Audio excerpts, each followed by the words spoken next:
Hi, it's Maija here, and this is my June wrap-up.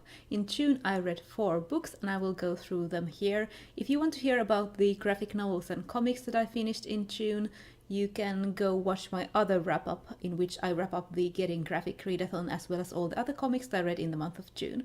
But this is all about the books. So the first book that I finished in June was Fool's Fate by Robin Hobb.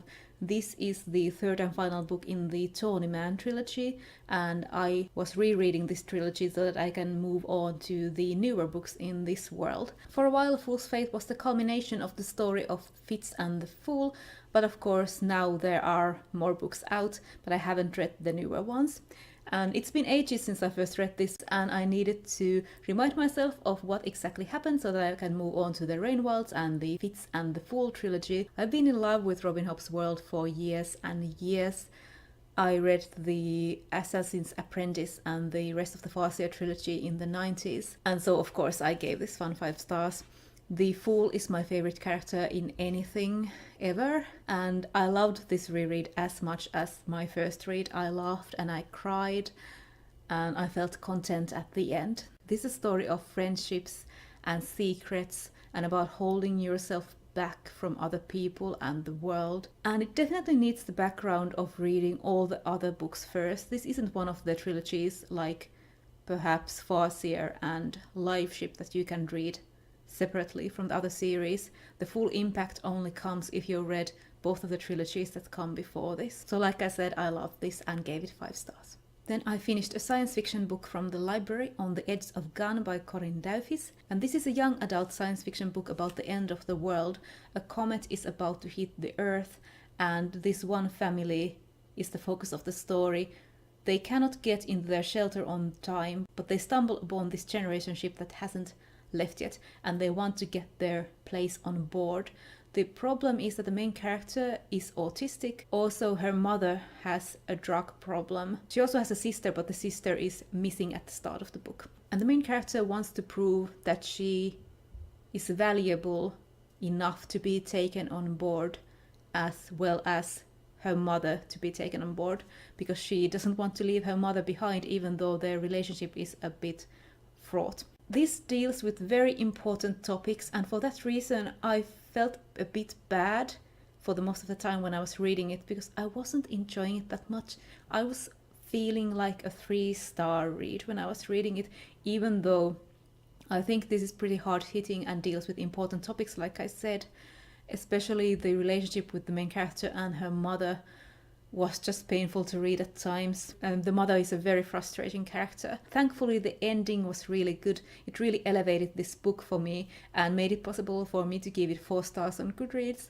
I think it's about 3.5 stars for me, but it was enough to give it the Goodreads rating, because you can't give half stars there, as we all know. The third book that I finished in June was Susan Cooper's Kuningas Harma, or The Grey King, which is the 4th book in her The Dark is Rising series. And this is a middle grade series that has some Arthurian overtones, and it follows a group of kids. Sometimes it follows one kid and sometimes a group of kids as they battle against the dark. In this one we follow Will, who is the main protagonist in most of these books, and he's sick, so he is sent to live with his aunt for a while in the countryside in Wales. While there he meets this mysterious boy, and also once again gets drawn into the battle between light and dark. I had a really hard time getting into this, but I liked the latter half a lot more than the first half. The latter half actually gripped me, and I wanted to know what would happen, what was going on. The first half just didn't do much for me. I found it, well, not boring, but I just didn't feel connected to it. The one problem that I have with many of these books in this series is that the main characters have things happen to them. So especially with Will, he often doesn't do stuff himself. He just stumbles upon a place because he is meant to know about the place and sort of naturally gets what he needs from there. I gave this one 3 stars. I still have the final book in the series left. There's a little Dalek here to mark the spot where the final book begins. That is the Silver on the Tree. And after that I have finished this series. And the 4th and final book that I read in June was After Atlas by Emma Newman, which I had from the library. And this is again a science fiction book. I actually finished this the 1st of July, but go with it. This is set in the Planetfall universe, or the same world as Planetfall, which was her previous science fiction novel, but this is more of a companion novel and not a sequel or anything. And this is very different from Planetfall, whereas it was this outer space science fiction set in a human colony on an alien world. This is almost cyberpunk. It's set in a bleak future Earth. This was a sort of a science fiction police procedural or mystery, and I have a real penchant for those, so it was a good fit for me. Like in Planetfall, After Atlas has a really good main character. They are interesting, they are multifaceted, and also the world around them is nicely developed and easy to imagine and has a lot of interesting stuff in it. And this was another read of the month, much like On the Edge of Gun that I just mentioned, where the ending really elevated the whole book. I really enjoyed this book the whole time that I was reading it, but it had one powerful punch of an ending. And I highly recommend you check this series out. Like I said, Planetfall is the first book, After Atlas is the second, but they are more like companion novels. I gave this one 4 stars. I was teetering on the edge of 4.5 stars.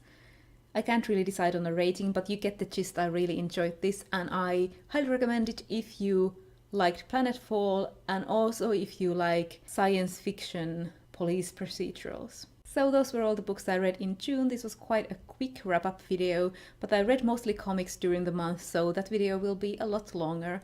Let me know how you felt about these books, especially I want to know how you felt about After Atlas. I hope you're having a great reading month in July so far, and I will see you in my next video. Bye!